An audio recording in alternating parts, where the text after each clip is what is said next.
So sharing good food together is one of the most efficient ways that we can connect and strengthen bonds and connections with our family and especially our children. Yet I see it as almost a lost art in our culture today. So my mission is to return to the table, remind everybody why it's so important, and help them figure out how to make it happen. Because if you have children and you're working, we're living really busy lives today, and we're relying more on convenience foods, and we have all those personal devices that we can't seem to set down. So you combine all that together, and simply sitting down and really taking the time to share good food together. As I said, I'm fearing it's becoming a lost art. So my mission is to bring it back. And how did you become interested in this? How was your personal journey through the dinner? How was that? That's one of my favorite questions to answer, because it was probably the biggest demon that I've lived with in my life. And I'll explain what I mean by that. So 30 years ago, when I was 21, I had this idea that all I wanted to do was do something with food and France. I didn't know what that meant, but I just had this feeling. And I tried to be an international business. I mean, remember when you were 21 and your ideas of what you were going to do with your life? I look back now and I think, boy, that was kind of funny. So I ended up falling into finance, and I've been a certified financial planner for 27 years. One of the best opportunities I've had in my life, but there were times that I felt empty, and I kept thinking, why didn't I ever figure out how to do something with food and France? And I ended up going to France when I was younger, and really, I digress a bit for a moment, but that opportunity, seeing people eat, and how that, the feeling of having that community and sitting at a table for 2 or 3 hours, I had never experienced anything like it. Even coming from an Italian background, dinners at my dad's were great food, but there was a lot of tension at the table. And my parents were divorced, so at my mom's house, it was calm, but there wasn't a lot of interaction, and the food wasn't magnificent. So that trip to France really inspired this. And so fast forward, I've been in finance all these years, still with this dream in the back of my mind. And it was about 13 years ago, I said, I'm haunted by it, really. I've made this tradition in my home a priority for 30 years. I've been raising kids for 16 years, and we eat dinner every night. And I see the power of it. I see how it has helped me connect with my children, because I have a risk of being a workaholic. If I if I didn't get to the table, I might have missed a lot of opportunity to connect with them. So I finally decided that I was going to, well, maybe I didn't actually decide, but I think the timing, the stars lined up, if you will, that it was the time for me to do this. I look back now and see that I needed that experience of being in my own kitchen at my own table for 30 years. I needed that experience of raising children and understanding how hard it is to make this happen every day, and all the tricks and tips I've learned to make it happen. And I needed that experience in working with families for 27 years, because all I've ever talked about is the wealth, legacy in the form of wealth, in materials and property and money that we work so hard to pass on. And we work really hard to give our children more than we had. And we work to give them everything that we want them to have. But where does that, if that's our only focus, what is the true legacy that we're passing on? Because wealth in the end doesn't have that much value. When we can create a tradition in our home, and the easiest way to do it is by sharing good food together, and allow us to really connect at a deep level, and our children feel safe and secure, and they can talk to us. And even to simply eating dinner gives us the opportunity to talk about sensitive topics. You talk about your teenager dating over a good pan of lasagna. It's a lot easier than, coming out of left field, hey, want to talk. So I see now that the work that I'm able to do is the experience that I've had at the table, the experience that I've had coming from Italy, and I spent a lot of time in France. My husband is French, and really understanding what true legacy is. That's how I got here. And that's the short version, but I think we covered it. That's so cool. So many things come to mind. I think the first one was that interested me. How was the first time that you went to France? Um, how was that trip, and why did you go, and how did it turn about? Another one of my favorite questions. Thanks for asking, because this was, we have, everybody has those moments in their life, that story that it was had such an impact. And sometimes you don't even know until later, but I really remember my first night there. Actually, I think it was my second night. 30 years ago, it's a little foggy. But I had started studying French when I was 14, really to spite my father, because he wanted me to study Spanish, and we were always kind of going head to head to strong-headed Italians. So I started studying French, and I liked it. And I didn't really know what I wanted to do when I went to college. I was good at finance, but it wasn't my passion. So I took my business classes and I kept taking French, and I couldn't learn it very well. People pick up languages easily. That's not been one of my gifts. I've worked really, really hard to learn language. So I wanted to continue it, and my professors kept saying, you should really go to France. And I thought, well, that's a really good idea, but I'm really paying for this by myself. And I had a scholarship. If I went abroad, I would lose it. It was finally the last year, my senior year, I did this. I said, I'm just going to do this. I had Wow. broken up with boyfriend. It was sad, but not devastating, but I just felt like, what am I really doing with my life? And I decided, I figured out how to do it. I waited tables, saved some money, took out loans, and I went thinking that I was going to learn the language finally. What ended up happening, I really didn't get much better at the language because I lived with Americans, which is another story. But what ended up happening was a transformation. It transformed the way that I ate, that I looked at food, and that set the mood for the rest of my life. And this meal that I speak of, that is the clearest memory, like it's just I remember this night like it was yesterday. We were four people. I didn't know the other three. We had just met. And we went to this little bistro in Paris, right? I mean, this is going to be a good story, right? Absolutely. Spent 3 hours at the table. And we picked a place that was reasonable because we were students and didn't have a lot of money. But I remember when the waiter served the food, it felt like he was dancing to the table. I mean, I can just see him. I can see he was tall and thin. And I felt like he was just kind of gliding, dancing to the table and serving this food that you would think he made. Like he was invested in giving us this food, honored that we were there, that he was able to serve it to us. And there was just the right amount of time in between each course. There was, I don't know if it was the right amount of time. For me, it was perfect, but some people might say, oh my gosh, you waited like 15 minutes. People would, get upset. I think here sometimes, but I loved that 15, 20 minutes in between the courses because we ate slowly. We weren't not rushed. We didn't have one thing piled on top of the other. We savored everything. We talked, we rested. Our digestion was good because we weren't in a rush state, right?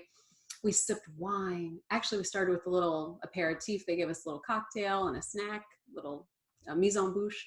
And then we had our first course and then waited, and then the second course and then waited, and then dessert. And then they brought us an after dinner drink and coffee. And I remember walking out thinking that was a dream. And I wasn't full. And I felt like these three people were my best friends now. And I remember walking down the street with all of this. So I lived like that for an entire year. And it was, it was transformational. The eating slow and taking your time and really respecting your food. I always, my sister-in-laws never look at a cake like they're going to get fat if they eat it. And I see that happening a lot here in the US. That makes me very sad to see people look at food with disdain and believe that, of course, if you eat an entire cake or you have cake too often, it's science, right? We're going to gain weight. But if we eat in balance and moderation and slowly and really love that food, that's only going to make us happy. And I just think it's a beautiful thing. So that's the story of my first dinner in France. Oh wow, that's so, like you took me there, you know, and I've had some of these experiences, and I can relate so much in those moments where you know, you feel just so connected to these people, and you just feel like alive, you Yeah. know, so alive, so full, and the anticipation of the food coming and the conversation and the sounds in the background, you know, all these things, the smells of the delicious food. um and so then after that you went to finance world pretty much, right, after that year. I came back, and that's when I thought Mhm. I have to do something with food in France, and I'm going to import food. I don't know. I had all these ideas, and I realized I kind of needed a degree to go into that, different than the than the business degree that I had. So I found my way into finance through another road, and then I ended up going back to school to become a certified financial planner. And I loved working with people. I've always loved working with people, and kind of coaching and making a difference, and helping them. So that added the passion that I needed to the finance world, which I think allowed me to be so happy and successful in doing it for all this time. And then you're doing this, you're doing this, you're doing your thing, you're great at it. And then what happened that you're like, I gotta do this other thing now? Yeah. So we talk about, and I know from your cultural background, you know exactly what I'm talking about with the food and the connection. So, I let it sit on the table, or go off the table, I guess. I wasn't going to worry about being a famous importer, exporter, making French food or whatever I had in my head. But I started raising kids, and I learned how to cook by burning a lot of things, and this took a long time. And then I got to be a really good cook, and I loved it. And I would cook on the weekends. And it was great when my children were little, because I had time still to put them to bed at 7 o'clock and then get in the kitchen. And I would make something that would last for a month. Now my 13-year-old son is taller than I am, and I have a 16 and a 17-year-old. So I make something and it lasts for about an hour and a half. But there was a point when I thought, I can't keep up with this cooking. And I think that happens in a lot of families. We're just so busy, and we're surviving or we're getting food to the table, but there's not enough time to really enjoy it. Or we're relying, we can end up defaulting to convenience foods, which are so easy to get our hands on today, or carry out and running to restaurants. So I was always committed to having this experience, and I started adapting to I started figuring out how I was going to adapt to make it happen. And that evolved into getting my kitchen really well stocked, and finding people that made fabulous food. Like, I have a chef that makes homemade, handmade sausage and pate that ships to me frozen, and I have that in my freezer, because the reality is we can't make every single thing. I went through these couple years where I was kind of wearing myself down trying to do it. And I thought, I need to have another solution. I Mhm. want this result. How am I going to get it? My Mm. husband also helps. And that's one thing I help people figure out, is how are you going to get your husband on board and your children on board to make this happen. It's a community and a family affair from beginning to end, right Mhm. from getting the food, getting the table set, and even cleaning up.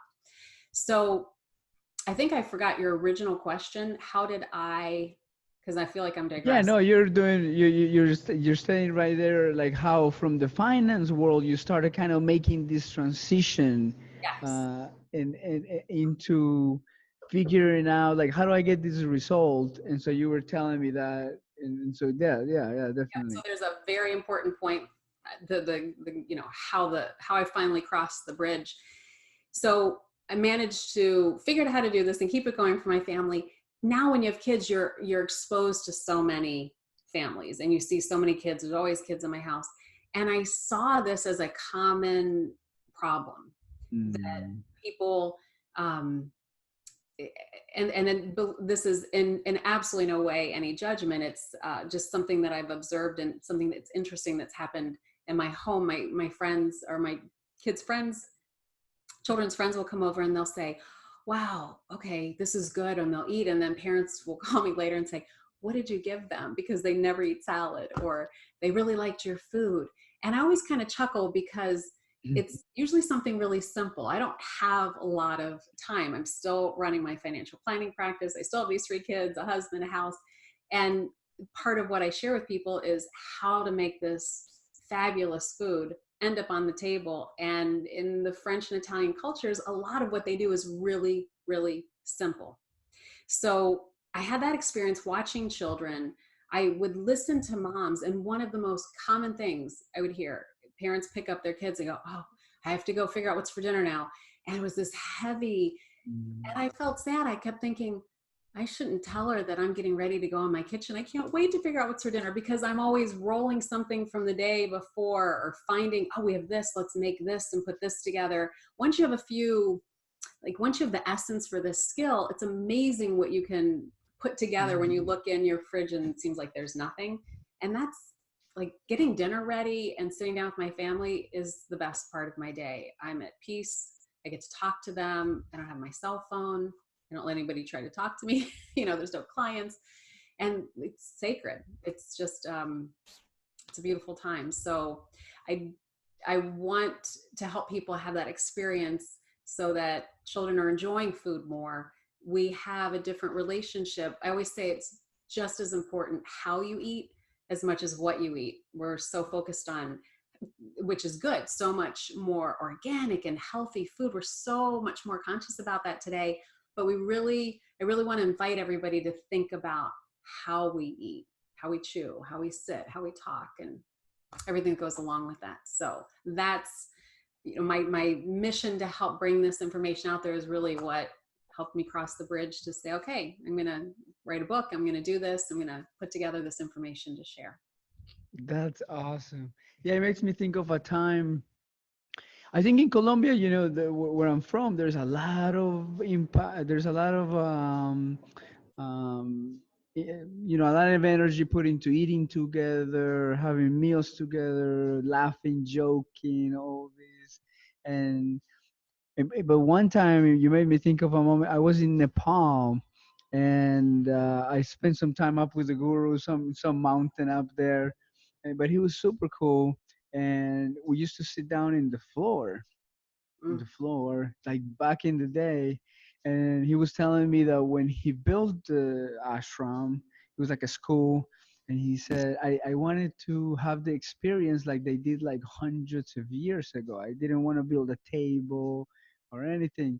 that's And then cool. you sit in the floor, and it was made with this mud that was like specially made for the dining room, I guess. That is like this clay.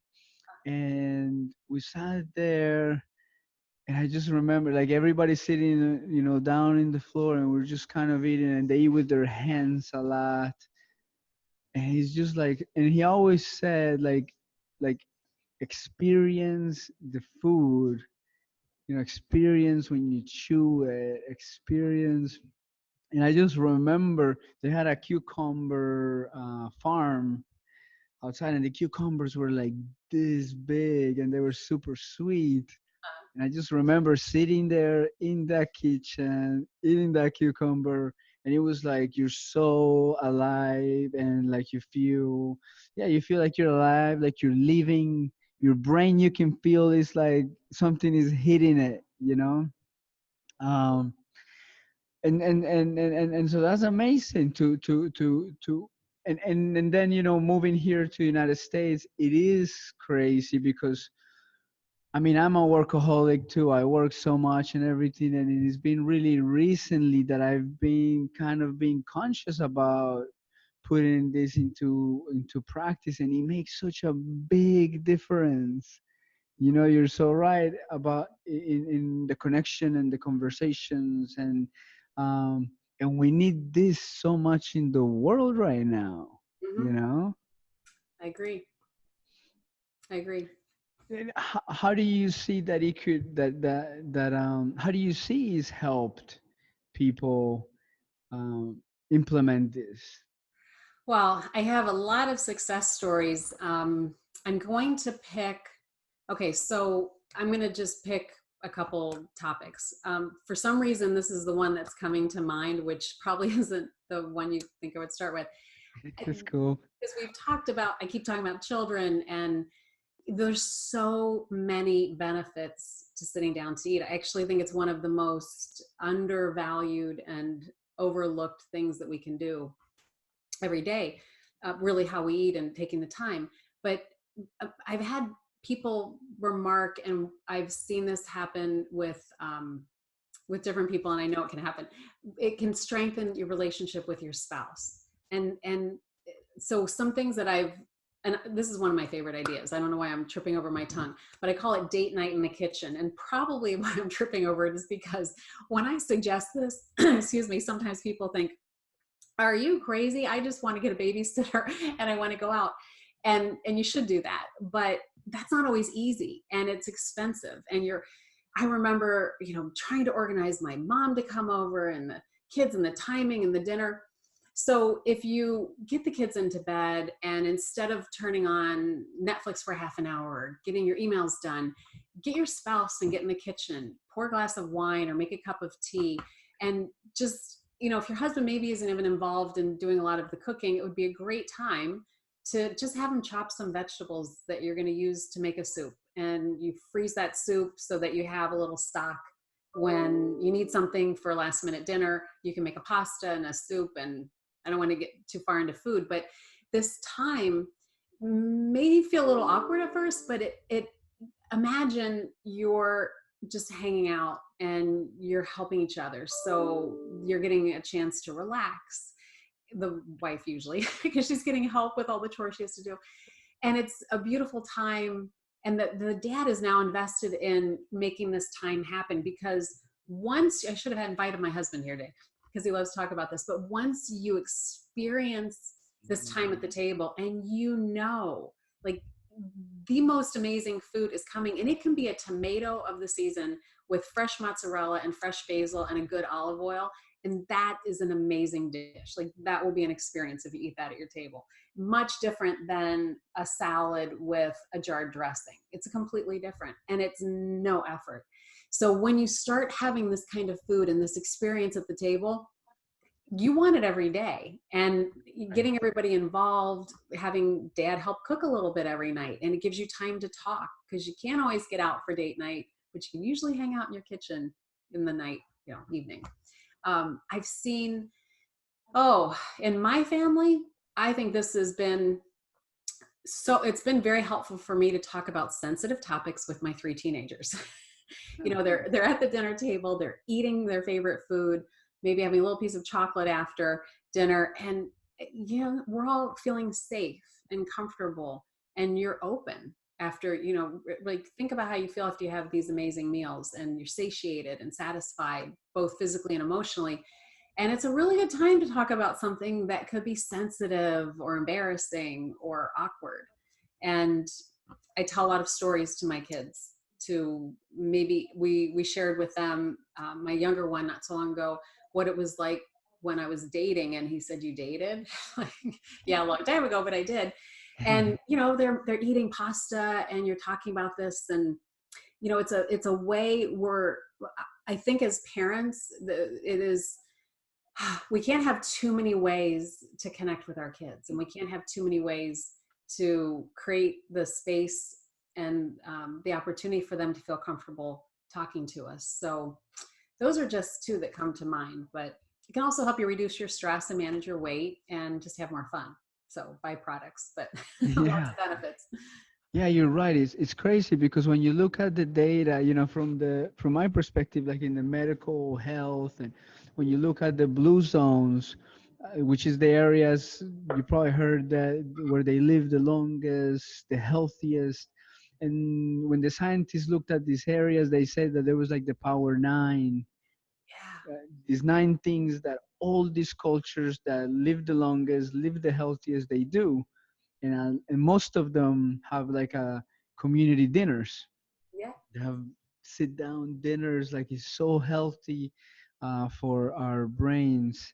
And I mean, studies for depression, anxiety, pain management, just the fact of sitting down in the table, it reduces people's use of narcotics, it reduces depression, Mhm. reduces anxiety, increases coping skills. And it's so simple.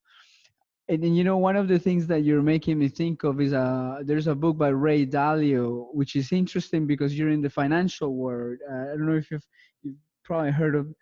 Oh, you probably love his stuff. Ray Dalio, I think he's like one of the best investors in the world. He manages China's money. The guy is like, and so he wrote this book called Principles. Actually, he wrote two books. One of them is Principles and the of life, and the other one is Financial Principles. Okay. And he's had the most successful hedge fund in the history of the humankind. The guy is fascinating. Ask them. Okay. I'm going to look But it's so crazy because in the book he talks about like finances and all of this, but he says that life can be so simple, and that the what makes life so beautiful is the daily things that we do.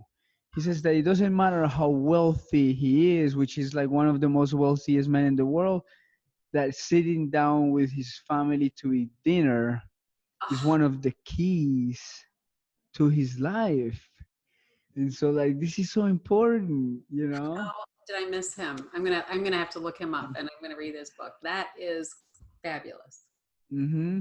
And those two worlds that are very, I have a lot of experience in the finance too, and they're, is a very it could be a very self-destructive, just like my background in Colombia. There's people who know how to handle it, and there is people, and so these two things that he's kind of put together, like what you're doing, it's so relevant right now. That is brilliant. I'm gonna look him up. Um, I think it is relevant also, and it's funny. We have a big blackboard in our kitchen, which is usually where I write down, mom notes and food things that we're gonna make. But my husband said something the other night. He said, it's because I'm always running things by him. Am I getting my message across if I say it like this? I wrote this today. I mean, am I, making sure you get your message across? And he said, you know what? It's like the root cause. That he's an engineer, so he related it to the root cause. I said, well, what is that exactly? What are you thinking in your terms? He said, well, think about it. Just eating, sharing, we shouldn't just say eating, but sharing good food together is the root cause. It can solve the root cause of all of these problems that you just mentioned. It's like the one thing, right? It's so powerful. It's There's a community, I might mess up the name a little bit. It's Acchiaroli in Italy. And if it's very interesting that this is the community that has the most people over the age of 100. So I believe it was a French and an American, there might have been a third scientist, went a couple years ago to figure out why. What are they doing and research it. And they found that the two common things were they ate a lot of anchovies and a lot of rosemary. Now, I put anchovies in a sauce I make, like a Caesar, every week, and I have a rosemary plant on my kitchen counter. And it's not because I heard this, but my husband and I both looked at each other and I said, well, you know why because they don't exercise. A lot of them smoke, even into their hundreds. And we both looked at each other and said, you know why they're living this long? It's because they're sitting down. Their habit is to have this long lunch and this long dinner. They have a little wine. They sit and talk with their friends. And they're not going to the gym and they're doing the bad thing of smoking, but they're not stressed. So I think it's the lifestyle has more impact than the rosemary and the anchovies. So I agree with you that this is such a powerful thing, just to make the time to sit and eat and give them. Yeah, definitely. The ingredients are important, but this that the sitting down with the community, that's what I think is so healthy for our brains with the neuroscience. When we just sit together in a table, and yeah, I think, I mean, I was thinking of something, but it slipped my mind, and it was regarding. I think we were right before we got into the the blue zones and everything. How important it is to get the whole fam. Here's what I was thinking, that is it almost seems like there is this book called Execution, the four disciplines of execution, and it makes me think that a lot of times they say that we measure our lives or results in companies what they call lag measures. So like if I'm trying to lose weight, the lag measure is like, okay, I'm gonna lose 100 pounds by next month, right? Right. And so that is a measure that about when I get there, there is nothing I can do about it. Like it's done. Like I look at the weight and that's it.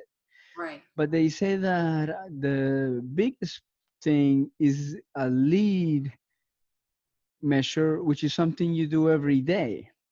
And Interesting. so that's what creates the real results. It's like what your husband was talking about, that this and lead measures is something that you can influence.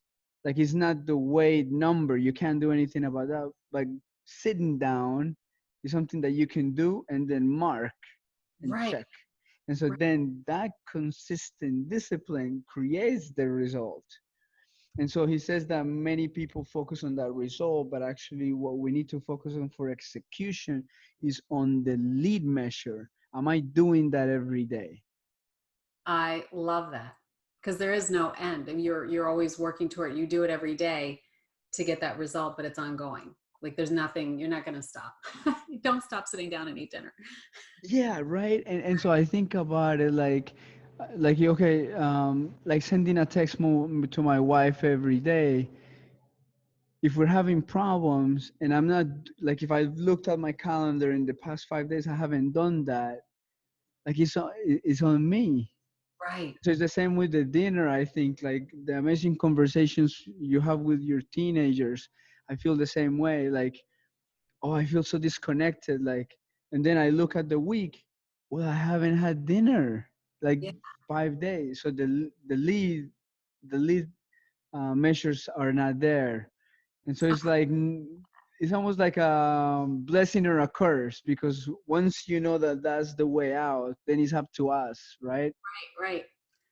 That is so powerful. And I'm really grateful that you shared that with me because I've actually been embarrassed. I'm not anymore, but as I was, figuring out how I was going to step into this space and share this information, I thought, if I stand up and say I do this every single night and my family sits at the dinner table for an hour, no one's going to want to talk to me. They're not going to believe me. And it's my priority. We figure out how to make it happen every Right. day.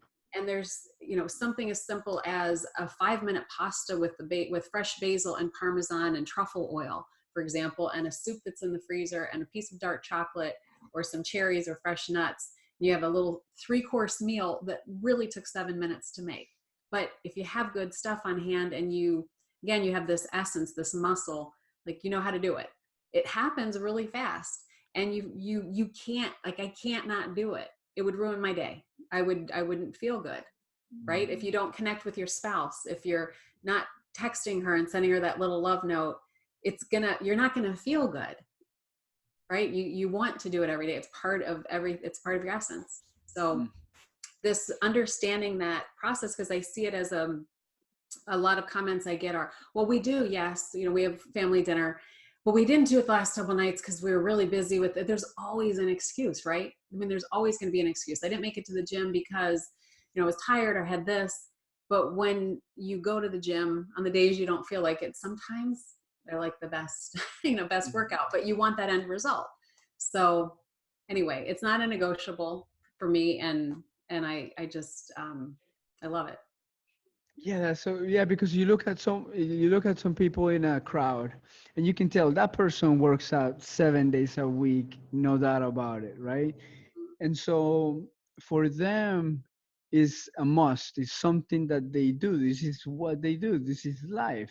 And I think I think I love that's what I look at the book about executions, because they said that you know, we don't get things done in our in our companies and in our personal lives because we forget about the value or that the discipline of, and then once it's just a part of you, like the Italians and the French, like then it's just like when you don't do it, like what you're saying, then it's like, oh, something's missing, you know. Feel right. Yeah. Now, there's, as I mentioned earlier, we have all these obstacles, that are real, like families, parents are traveling, or I had somebody come home from swim practice the other night or dive at like 8:45. You can't keep your whole family waiting for dinner till 8:45 on a school night. But what we did is had her table setting, like the table was set for her. We had her food ready. And when she came home, she could smell it. She knew she was going to get a good plate of food, and somebody sat down with her. So my husband ended up sitting with her first, and then my youngest came in with his math homework and sat down, and it was just normal to be there with her. A woman, she might have been from Colombia also, I don't know where she was from, Peru, but anyway, she said the other day, in our culture it's considered cruel to let somebody eat alone. That just wouldn't happen. So it's these little things we can do, because our first reaction could be, well, we're in different locations, we don't have the same schedule, it's too crazy at my house at night. And I know that happens, that's a real problem. But there's always a little way to create that. And if it happens every single night, we might need to redesign our lives, because that might not be a good healthy lifestyle for nobody to ever be together. But in the case that this happens, and there's always a solution to get creative and um, make that connection in a little bit different way. So rather than, Mm-hmm. letting them, I don't know, like come home and just grab something standing at the counter and not be connected through the food, because it Mm-hmm. gives you time to talk. Yeah, I agree. There's always a way to do it. One time I tried to take my daughter out in like a time out a week, and I was out of town, and I was a part of a mastermind group, and the guy is like, no matter what, you're going on a walk with your daughter, all of you. And I was like, how am I gonna do that? But then I FaceTime her, and we both went on a walk on FaceTime. And we had like the best conversation because she was a little more relaxed, maybe. I don't know why, but it was like one of those moments that I remember. And so it just makes me realize how that there is always a way that you can keep that connection going. And so what's next for you? What's next on your vision to take this movement forward?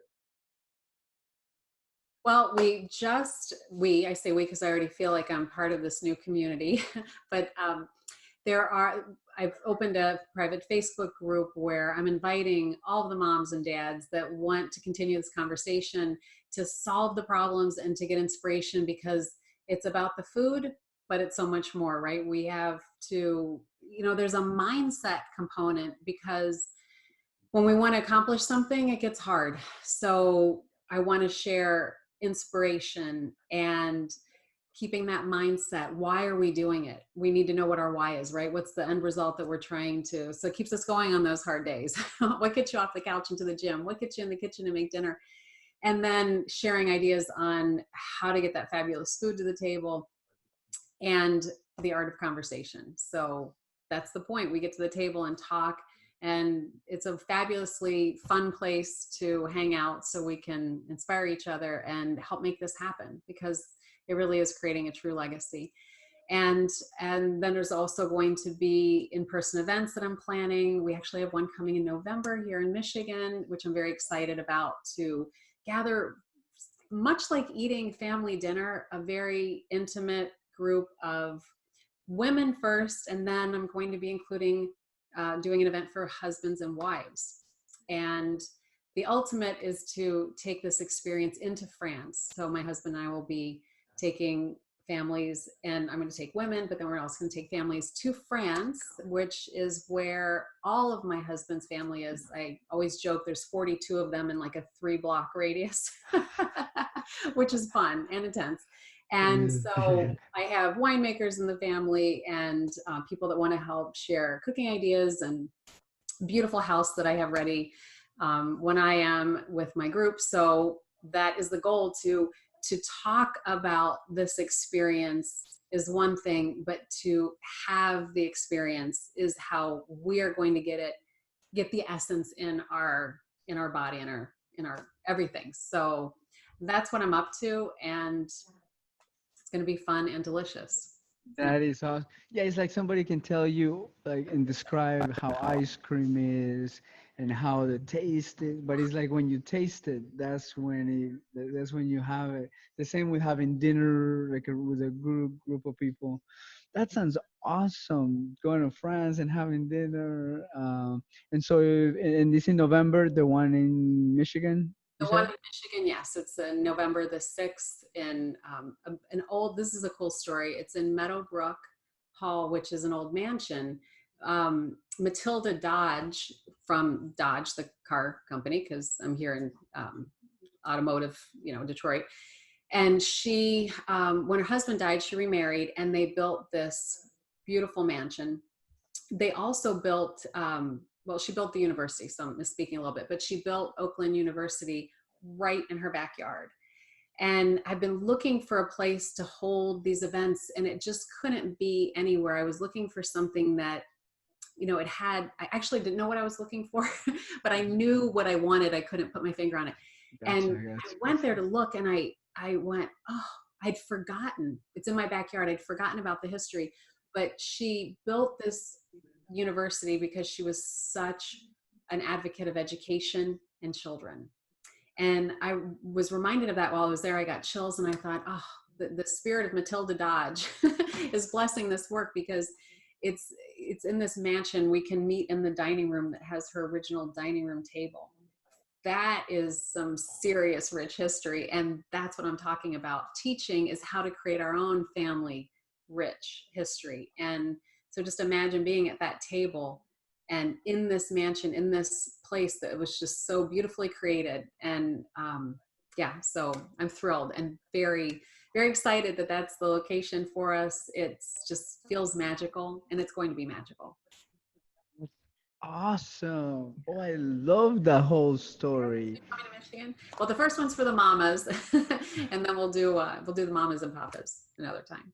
That's awesome. Oh, I love the story and the setting is gonna be so powerful. I think places have a way of bringing this type of events into life and the history of the Dodge family. And I mean, it's just the whole thing about legacy. Talk about legacy. That's awesome. Great. And so I'll be looking forward to seeing how this progress goes and catching up with you. And all the best. And thank you so much for coming and sharing these awesome stories with us. Well, it has been such a pleasure. My favorite thing to talk about, and you've just been delightful. And I have two new books to read, so thank you. You're welcome. And thank you too. All right, Katerina. Take care. You'll go eat well tonight. Ciao. Okay. Bye bye.